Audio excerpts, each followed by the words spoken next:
وہ اللہ کے حکم سے ہماری شفاعت کریں گے۔ آیا یہ عقیدہ کس حد تک درست ہے؟ اور سمجھتا ہوں کہ لوگوں کے ذہنوں میں یہ ایک غلط چیز یا غلط عقیدہ ڈالا جا رہا ہے۔ ایسا نہیں ہے۔ تمام انبیاء کرام، تمام شہداء، تمام اولیاء، تمام صحابہ، سارے محشر کے لوگ، انہیں یہ حکم ہوگا کہ اپنی نظروں کو جھکا لو کہ فاطمہ بنت محمد کی سواری گزرنے والی ہے۔ معاملات میں دین میرے 70% معاملات دعوے کے لیے کسی دلیل کی ضرورت ہوتی ہے۔ میلاد کا جب موقع آتا ہے تو اس وقت ہم جس طرح جلوس نکال رہے ہوتے ہیں اور جس طریقے سے وہ عقیدت و محبت کا اظہار کر رہے ہوتے ہیں۔ بسم اللہ الرحمن الرحیم۔ اعوذ باللہ من الشیطان الرجیم، بسم اللہ الرحمن الرحیم، والصلاۃ والسلام علیک یا سیدی یا رسول اللہ وعلی آلک واصحابک یا سیدی یا حبیب اللہ۔ السلام علیکم ناظرین، میں ہوں حبیب الرحمان اور آپ دیکھ رہے ہیں رمضان مبارک کے حوالے سے ہمارے خصوصی ٹرانسمیشن محبت رمضان۔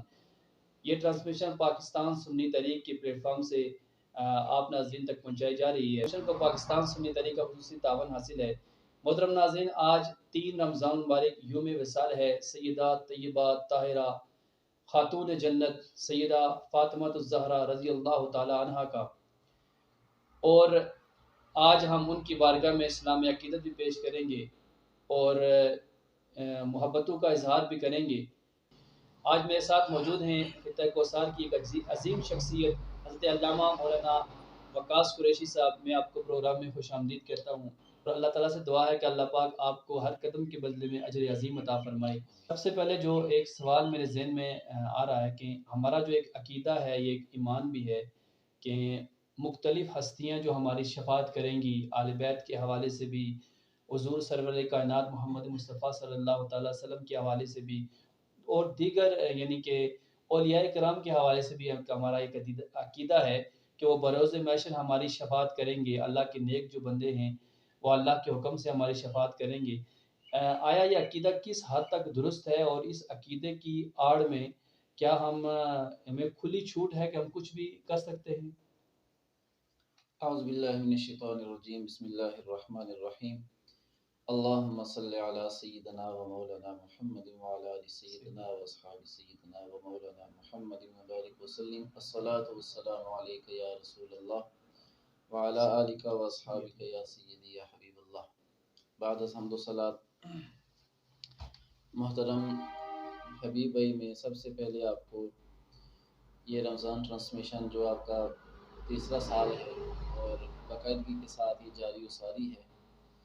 میں اس کے لیے آپ کو مبارکباد پیش کرتا ہوں اور دعا گو ہوں کہ اللہ رب ذوالجلال آپ کو اس کام کو مزید آگے بڑھانے کی اور جاری رکھنے کی توفیق عطا فرمائے۔ آمین۔ اور اس کے توسط سے جتنے بھی سننے والے ہیں اگر وہ اپنی اصلاح کر سکیں تو یہ بھی آپ کے لیے اللہ کی بارگاہ سے اجر و ثواب کا باعث ہوگا۔ آپ نے جو سوال کیا کہ انبیاء کرام یا پھر اس کے بعد نبی پاک علیہ الصلوۃ والسلام کی اہل بیت اطہار اور اولیاء کرام اور بہت ساری دیگر ہستیاں کہ جن کو روز قیامت اللہ کریم اذن شفاعت عطا فرمائے گا، تو آپ کا سوال یہ ہے کہ یہ عقیدہ کس حد تک درست ہے اور اس کی آڑ میں کیا ہم جو بھی کرتے رہیں اس کی ہمیں اجازت ہے یا چھوٹ ہے۔ جی، تو اس حوالے سے میں یہ عرض کرتا چلوں کہ سب سے پہلے جو ہم اہل سنہ و جماعت کا متفقہ عقیدہ ہے کہ روز قیامت اللہ رب ذوالجلال اپنے محبوب پاک علیہ الصلوۃ والسلام کو مقام محمود عطا فرمائے گا، اور اس کے حوالے سے اللہ فرماتا ہے عسیٰ ان یبعثک ربک مقاما محمودا۔ یہ بات تو بالکل درست ہے اور قرآن حکیم کی بہت ساری آیات اس بات پر شاہد ہیں، اور نبی پاک علیہ الصلوۃ والسلام کی کئی احادیث مبارکہ ہیں کہ جن کے اندر حضور نبی پاک علیہ الصلوۃ والسلام نے خود فرمایا کہ میں شفاعت کروں گا اپنی گنہگار امت کی، اور اس کے وجہ سے میری بہت ساری امت جو ہے گنہگار امت، وہ میری شفاعت کی وجہ سے جنت میں چلی جائے گی۔ لیکن یہاں پر سوال یہ ہے، جس طرح آپ نے سوال کیا کہ کیا ہمیں اس بات کو سامنے رکھ کر ہم جو مرضی آئے کرتے رہیں، ہمیں نیک اعمال کرنے کی ضرورت نہیں ہے، اور ہم اگر اللہ کی نافرمانیاں کرتے رہیں، حدود اللہ جو ہیں ہم ان سے تجاوز کرتے رہیں تو اللہ کی بارگاہ میں ہمیں اس کی پوچھ نہیں ہوگی، کیا ایسا ہے؟ تو اگر ہم اس کا قرآن حکیم، اس حوالے سے قرآن حکیم کا باقاعدہ مطالعہ کریں، اور ایک چیز ہے جو آج کے دور میں ہمارا المیہ بن چکا ہے، بہت سارے ہمارے علماء کے علاوہ دیگر خطبہ حضرات ہیں جو کہ اپنے خطابات کے اندر، اپنی تقاریر کے اندر عوام الناس کے سامنے اس طرح کی بات کرتے ہیں کہ اور لوگوں سے ایسے ہاتھ اٹھوا کے کہ پھر اللہ کے نبی کی بارگاہ میں ہماری حاضری ہو جائے گی اور ہم بخشے جائیں گے، اور ہاتھ اگر نہ اٹھایا یا آواز بلند نہ کی تو حضور نبی پاک علیہ الصلوۃ والسلام کی بارگاہ میں حاضری نہیں لگ سکے گی، حضور کی شفاعت سے بھی ہم محروم ہو سکتے ہیں، اور محض اس طرح کر دینے سے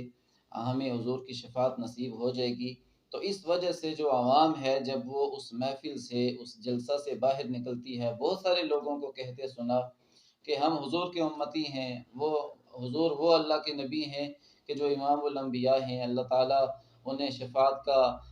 اذن عطا فرمائے گا تو ہم حضور کی شفاعت سے جنت میں چلے جائیں گے۔ تو یہ میں سمجھتا ہوں کہ لوگوں کے ذہنوں میں یہ ایک غلط چیز یا غلط عقیدہ ڈالا جا رہا ہے۔ ایسا نہیں ہے، حضور کی شفاعت برحق ہے، لیکن اس سے پہلے اللہ کا قرآن بارہا مقامات پہ اور بہت سارے عیوب جو ہیں یا گناہ کبیرہ ہیں جن کے پکڑ اللہ تعالیٰ کرے گا، اور قرآن حکیم کے اندر اللہ اس کے بارے میں فرماتا ہے، اور یہ جتنا کچھ بھی ہے یہ ہم کلمہ گو مسلمانوں کے لیے ہے۔ مثال کے طور پہ نماز جو ہے، سب سے پہلے ہم نماز کو ہی لے لیتے ہیں کہ اللہ کریم نے قرآن حکیم کے اندر بہت سارے مقامات پر نماز ادا کرنے کا حکم دیا، اور جو نماز ادا نہیں کرتا اس کے لیے بہت ساری سزائیں بھی بتائی ہیں۔ اور جس طرح حضور نبی پاک صلی اللہ علیہ وسلم کی ایک خاص حدیث ہے کہ من ترک الصلاۃ متعمدا فقد کفر، کہ جس نے جان بوجھ کر ایک نماز ترک کر دی ایسے جیسے اس نے کفر کیا۔ اور حضور نے فرمایا کہ اچھا، یہاں پہ ایک سوال میں ایک اور کرنا چاہتا ہوں کہ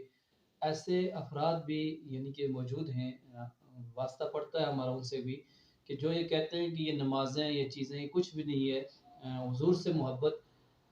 پہلی چیز ہے، اور حضور سے محبت کریں یہ ساری چیزیں ہو جاتی ہیں۔ اور اکثر میں نے دیکھا وہ نماز سے دور ہوتے ہیں، لیکن اس طرح کا کوئی موقع آتا ہے تو وہ کہتے ہیں ہم حضور کے عاشق ہیں، یا بالخصوص ہمارے جو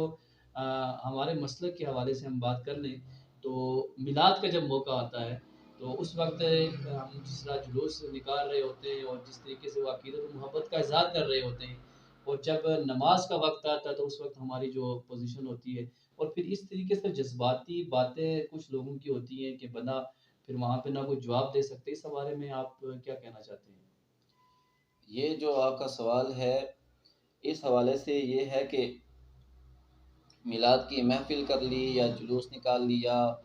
یا ریلی نکال لی اور حضور سے محض زبانی محبت کا دعویٰ کر دیا، دعوے کے لیے کسی دلیل کی ضرورت ہوتی ہے، اور نبی پاک علیہ الصلوۃ والسلام کی جو سچی محبت ہے اس کا تقاضا، سب سے پہلا تقاضا جو ہے وہ یہ ہے کہ ہم نماز ادا کریں۔ کیوں کہ حضور نبی پاک علیہ الصلوۃ والسلام کی حدیث پاک ہے، حضور کا فرمان ہے قرۃ عینی فی الصلاۃ، کہ میری آنکھوں کی جو ٹھنڈک ہے وہ نماز کے اندر ہے۔ اب ایک امتی ہے، حضور کا کلمہ پڑھتا ہے، وہ نماز پڑھتا نہیں، جب وہ نماز ادا نہیں کرے گا تو حضور کی آنکھوں کو وہ ٹھنڈک کیسے پہنچائے گا؟ اس کا دوسرا مطلب یہ ہے کہ اگر وہ نماز ادا نہیں کرے گا تو حضور پاک علیہ الصلوۃ والسلام کی آنکھوں کو ٹھنڈک نہیں پہنچے گی۔ تو جب ایسا ہے تو پھر وہ کیسے یہ دعویٰ کر سکتا ہے کہ میں حضور سے محبت کرتا ہوں؟ اور یہ جو ہم جلوس نکالتے ہیں، جلسہ منعقد کرتے ہیں، یہ حضور سے عشق یا حضور سے محبت کا ایک حد تک ہم اس کو کہہ سکتے ہیں کہ ٹھیک ہے، ہمیں حضور کی محبت میں ایسا کرنا چاہیے، لیکن ہمیں قطعاً اس کی چیز کی اجازت نہیں ہے۔ ہمارا دین اسلام، ہماری شریعت اجازت نہیں دیتی کہ ہم جلسے کی آڑ میں یا ربیع الاول کے موقع پر جلوس کی آڑ میں ہم نمازوں کو چھوڑ دیں اور ہم کہتے پھریں کہ آج نبی پاک علیہ الصلوۃ والسلام ہمارے اس عمل کا مشاہدہ فرما رہے ہیں۔ بے شک مشاہدہ فرما رہے ہیں، لیکن جب حضور کے مشاہدے میں یہ بات آئے گی کہ انہوں نے جلسہ تو کر لیا، جلوس تو نکال لیا، لیکن نماز چھوڑ دی جو کہ میری آنکھوں کی ٹھنڈک ہے، تو پھر ہم حضور علیہ الصلوۃ والسلام کی بارگاہ میں کیسے جواب دہ ہوں گے، کیسے اس چیز کا ہم جواب دے سکیں گے؟ تو میں عرض کر رہا تھا، ایک حضور نے یہ فرمایا نماز میری آنکھوں کی ٹھنڈک ہے، اور ایک نبی پاک علیہ السلام کا جب آخری وقت تھا اور آپ کو لحد مبارک میں اتارا جا رہا تھا، تو صحابی جو نبی پاک علیہ السلام کی قبر مبارک میں موجود تھے بیان کرتے ہیں کہ آخری مرتبہ میں نے دیکھا حضور کے ہونٹ مبارک ہل رہے تھے، میں نے کان قریب کیے تو آواز آ رہی تھی الصلاۃ الصلاۃ، یعنی نبی پاک علیہ السلام اس ظاہری دنیا سے رخصت ہونے کے وقت بھی امت کو نماز کی تلقین کر رہے تھے۔ اور آج امت ہے کہ وہ یہ کہتی ہے کہ ہم اگر نماز نہ بھی پڑھیں، صرف حضور سے محبت کر لیں تو ہم بخشے جائیں گے، اگر نماز نہیں پڑھیں گے تو پھر کیسی محبت ہے؟ یہ دعوی محبت جو ہے اس کو میں جھوٹا سمجھتا ہوں، میں اس کو سچا نہیں سمجھتا۔ تو جو ہماری پہلی بات تھی، جو آپ کا پہلا سوال تھا کہ اگر ہم پھر نبی پاک علیہ السلام کی محبت کی آڑ میں یا حضور کی شفاعت کو سامنے رکھ کے جو کرتے رہیں، شریعت ہمیں اس کی اجازت دیتی ہے؟ ایسا نہیں ہے۔ اگر ہم نماز کو ترک کریں گے، بہت ساری سزائیں اس کے حوالے سے بتائی گئی ہیں۔ پھر اس کے بعد یہی ایک مسلمان کے لیے اس سے بڑی سزا کیا ہو سکتی ہے کہ حضور یہ فرما دیں کہ گویا اس نے کفر کیا۔ اگرچہ یہ ہمارا عقیدہ ہے کہ جان بوجھ کر بھی نماز کو چھوڑنے والا کافر نہیں ہوتا، لیکن فقط کفرہ کا مطلب علماء جو یہ بیان کرتے ہیں کہ وہ کفر کے قریب ہو گیا۔ اور روز قیامت کے بارے میں حضور نبی پاک علیہ السلام کا فرمان ہے کہ جو بے نمازی ہے وہ روز قیامت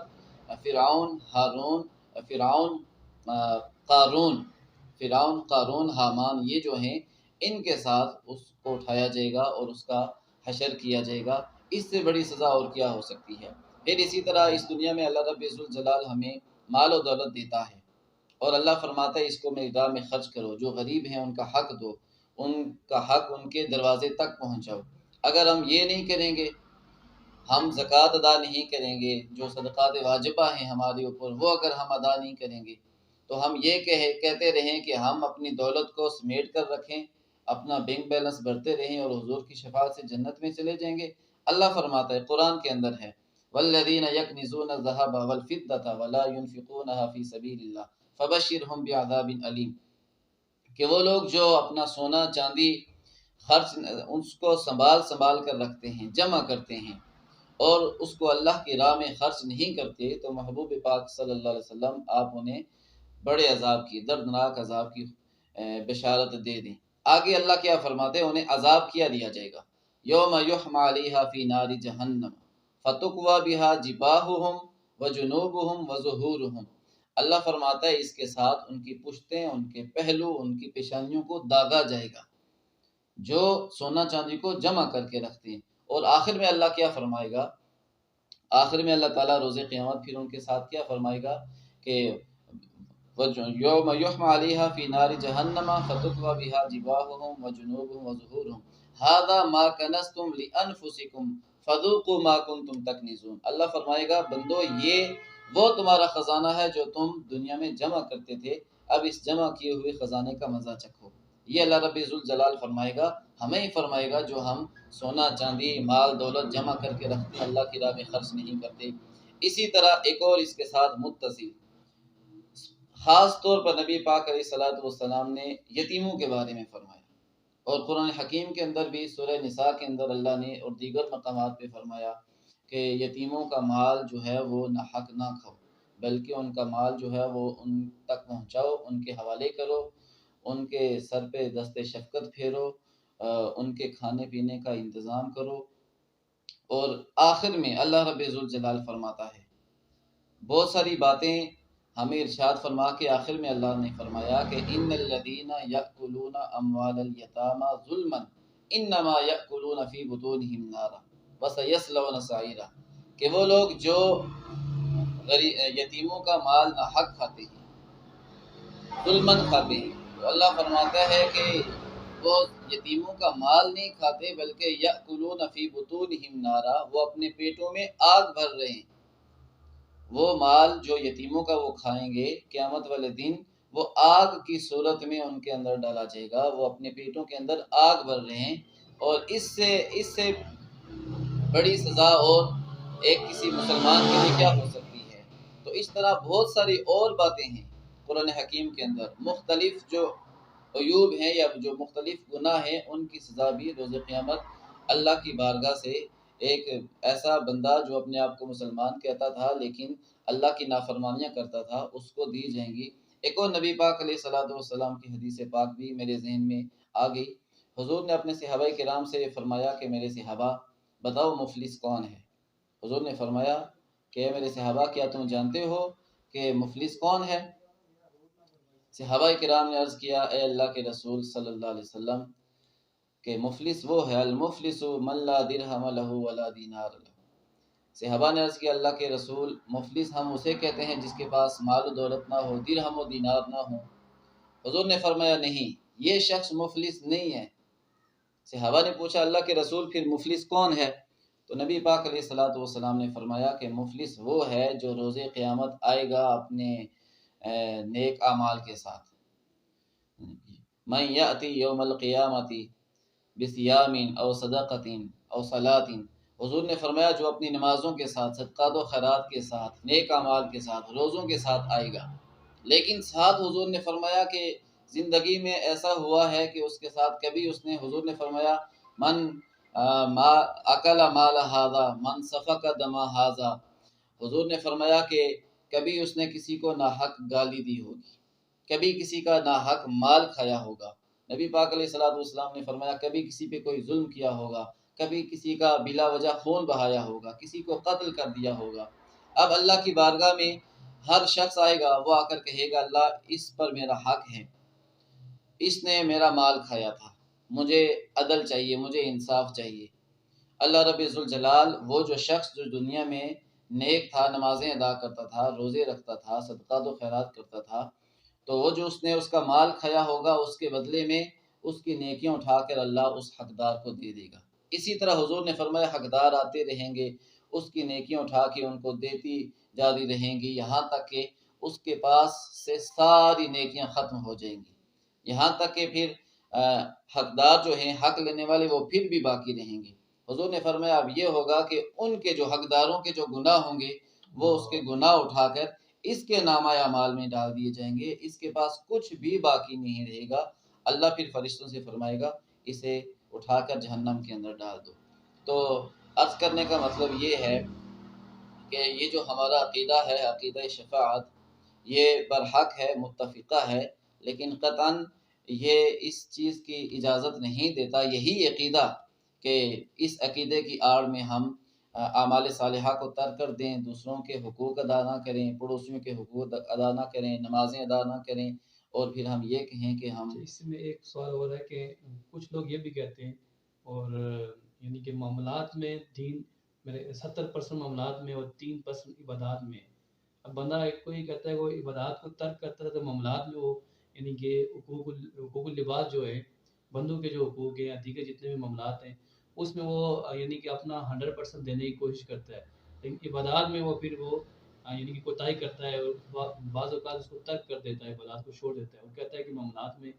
زیادہ ہے، دین زیادہ ہے۔ اس حوالے سے کیا کہتے ہیں آپ؟ جس طرح ہم کہتے ہیں کہ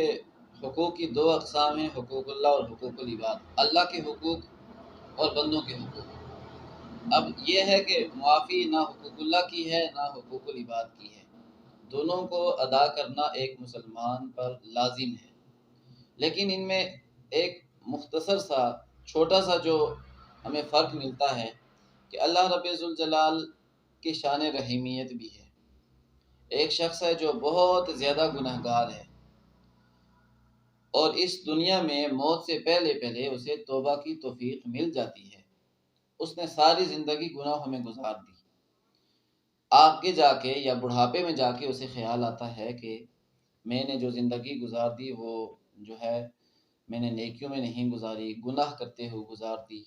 اس کو ندامت ہوتی ہے، اس کی آنکھوں سے آنسو نکل پڑتے ہیں، اللہ کا خوف، اب وہ مرنے کے قریب ہے، اسے قبر کا خوف آ رہا ہے، قیامت کا خوف آ رہا ہے، اللہ کے سامنے پیش ہونے کا خوف آ رہا ہے۔ تو اللہ قرآن حکیم کے اندر فرماتا ہے کہ انما التوبۃ علی اللہ للذین یعملون السوء بجہالۃ ثم یتوبون من قریب فاولئک یتوب اللہ علیہم، کہ اللہ تعالیٰ ان لوگوں کی توبہ قبول کرتا ہے کہ جنہوں نے نادانی میں گناہ کر لیے، نافرمانیاں کر لیں، پھر انہیں خیال آتا ہے وہ توبہ کر لیتے ہیں، اللہ ان کی توبہ قبول کر لیتا ہے۔ لیکن موت کا فرشتہ سامنے آ گیا، اب اسے پتا ہے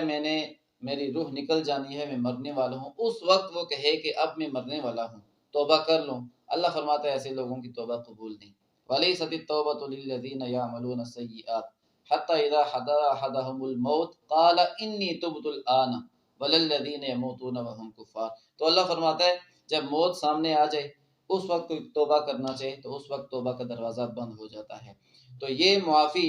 اور اللہ فرماتا ہے میرے بندو اگر تم اپنی جانوں پر ظلم کر بیٹھو تو میری رحمت سے مایوس نہ ہو، لا تقنطوا من رحمت اللہ ان اللہ یغفر الذنوب جميعا۔ تو یہ جو ہے کہ اللہ تعالیٰ سارے گناہوں کو معاف کر دیتا ہے، یہ ان کا تعلق ہم اس طرح کہہ سکتے ہیں کہ جو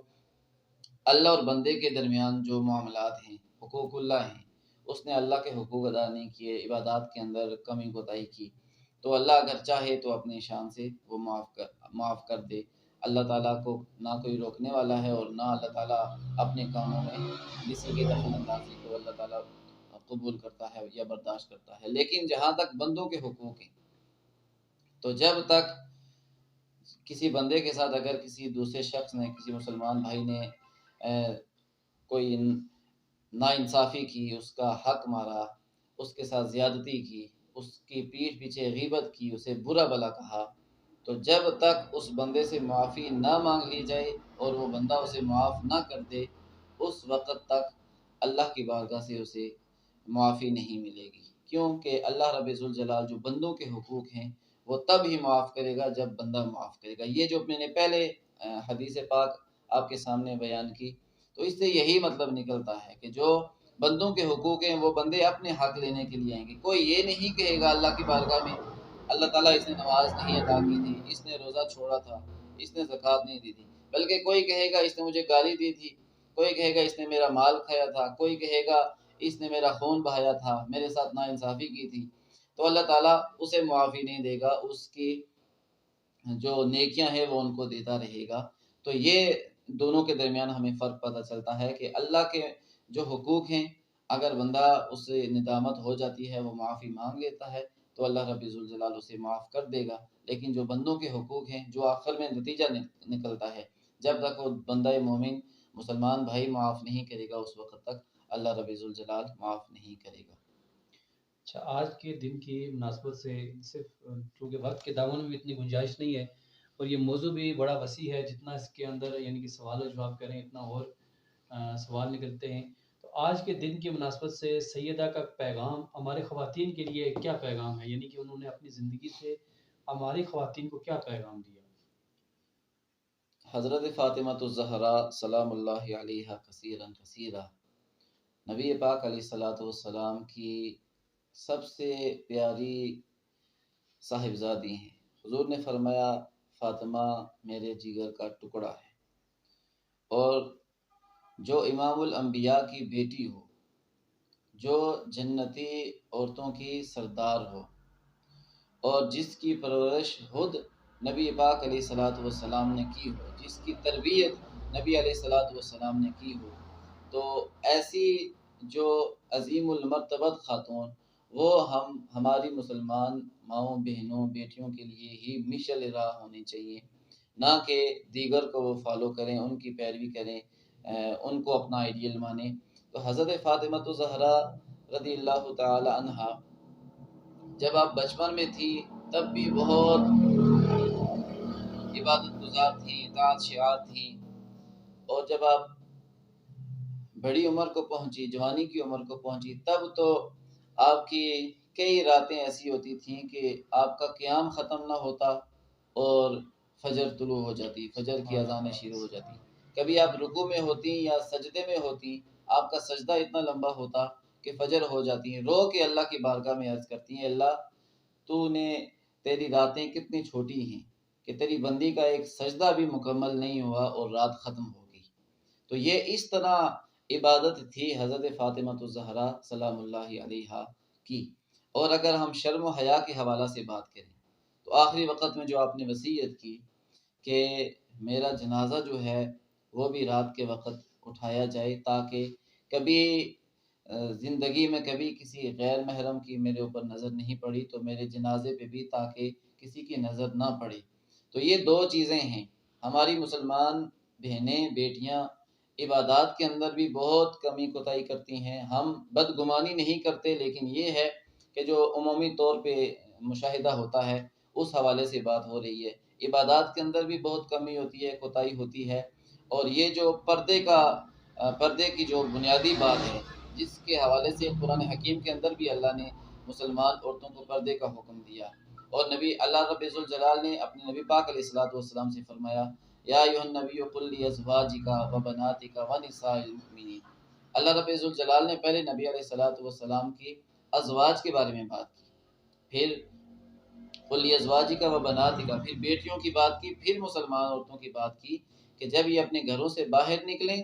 یدنین علیہن من جلابیبہن، تو اپنے جسم کو چھپا لیا کریں، ایک بڑی چادر بڑا کپڑا اوڑھ لیا کریں، تاکہ پتہ چل جائے کہ یہ مسلمان عورت ہے، اس کا تعلق مسلمانوں کے ساتھ ہے، تاکہ اسے کوئی ستائے نہ، تنگ نہ کرے، بری نظر اس کے اوپر نہ رکھے۔ تو جب آج کے دور میں بھی جب کوئی خاتون با پردہ ہو کر نظریں نیچی کر کے کہیں سے بھی گزر جائے، بازار سے گزر جائے، کسی کی ہمت اور جرت نہیں ہوتی کہ کوئی نظر اٹھا کے اس کی طرف دیکھ بھی سکے۔ دیکھنے والا ایک نظر میں پہچان لیتا ہے کہ یہ شرم و حیا والی عورت ہے، کبھی اس کو کوئی تنگ نہیں کرتا۔ تو یہی پیغام ہے کہ آج کے دور میں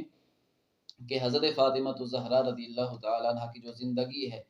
جو آپ کی زندگی جو عبادات کے اندر گزری اور شرم و حیا کے ساتھ گزری، ہماری مسلمان خواتین بھی حضرت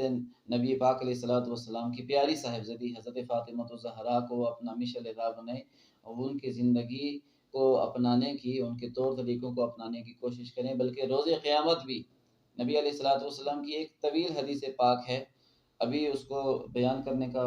اتنا وقت نہیں ہے، وقت قلیل ہے، طویل حدیث پاک ہے، بس اتنا مختصر یہ جو اکثر حدیث بیان ہوتی ہے یہ چھوٹی سی نہیں ہے، طویل حدیث ہے کہ روز محشر غیب سے ندا آئے گی کہ اے اہل محشر، تمام انبیاء کرام، تمام شہداء، تمام اولیاء، تمام صحابہ، سارے محشر کے لوگ، انہیں یہ حکم ہوگا کہ اپنی نظروں کو جھکا لو کہ فاطمہ بنت محمد کی سواری گزرنے والی ہے، جب تک اس کی سواری گزر کے جنت تک نہیں پہنچ جاتی تم اہل محشر نے اپنی نظروں کو نہیں اٹھانا۔ یہ کس وجہ سے اتنا بڑا مقام دیا جائے گا؟ اسی شرم و حیا کی وجہ سے، اسی پردے کی وجہ سے۔ تو اس سے بڑی بات ایک مسلمان خاتون کے لیے، مسلمان عورت کے لیے کیا ہو سکتی ہے کہ اس وجہ سے اللہ رب ذوالجلال اتنا بڑا انعام دے رہا ہے۔ تو جو حضور کی امتیہ ایک خاتون ہے، ایک عورت ہے، اگر وہ پردے کا اہتمام کرے، صوم و صلات کی پابند ہو، تو روز محشر اللہ رب ذوالجلال اسے بھی، اس کے اوپر بھی اپنا فضل و کرم فرمائے گا، اسے بھی اجر و ثواب عطا فرمائے گا۔ تو دعا ہے کہ اللہ رب ذوالجلال ہمیں نبی پاک علیہ الصلوۃ والسلام کی تمام اہل بیت سے محبت کرنے کی بھی توفیق عطا فرمائے، اور جو ہم نے خصوصی طور پہ جو ہم نے بات کی کہ نبی علیہ الصلوۃ والسلام کی شفاعت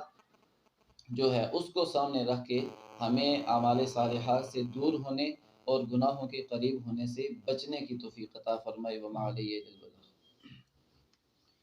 ماشاءاللہ خوبصورت انداز میں بڑے خوبصورت انداز میں بیان فرما رہے تھے، گفتگو فرما رہے تھے حضرت علامہ وقاص قریشی صاحب۔ اللہ پاک آپ کے علم میں مزید برکتیں عطا فرمائے۔ اللہ پاک سے دعا ہے کہ اللہ پاک اس رمضان مبارک کو ہمیں صحیح معنوں میں عبادات کرنے کی توفیق عطا فرمائے، اور صحیح جو حق ہوتا ہے رمضان کا وہ ادا کرنے کی توفیق عطا فرمائے۔ محترم وقاص صاحب، یہ ہمارے ابو ذر building material construction Saqib Iftikhar صاحب کی طرف سے یہ ایک چھوٹا سا تحفہ جو ہمارے پاس مہمان یہاں پہ آتے ہیں ان کی طرف سے افطار گفٹ آپ قبول فرمائیں۔ اللہ پاک سے دعا ہے کہ اللہ پاک ہمیں صحیح معنوں میں رمضان مبارک کی ادب کرنے کی توفیق عطا فرمائے، اور صحیح معنوں میں اللہ کی عبادت کرنے کی توفیق عطا فرمائے، اور حضور صلی اللہ تعالیٰ علیہ وآلہ وسلم سے جو ہمارا دعویٰ ہے محبت کا، اس دعوے میں جو دلیلیں ہوتی ہیں اس پہ پورا اترنے کی توفیق عطا فرمائے۔ والسلام۔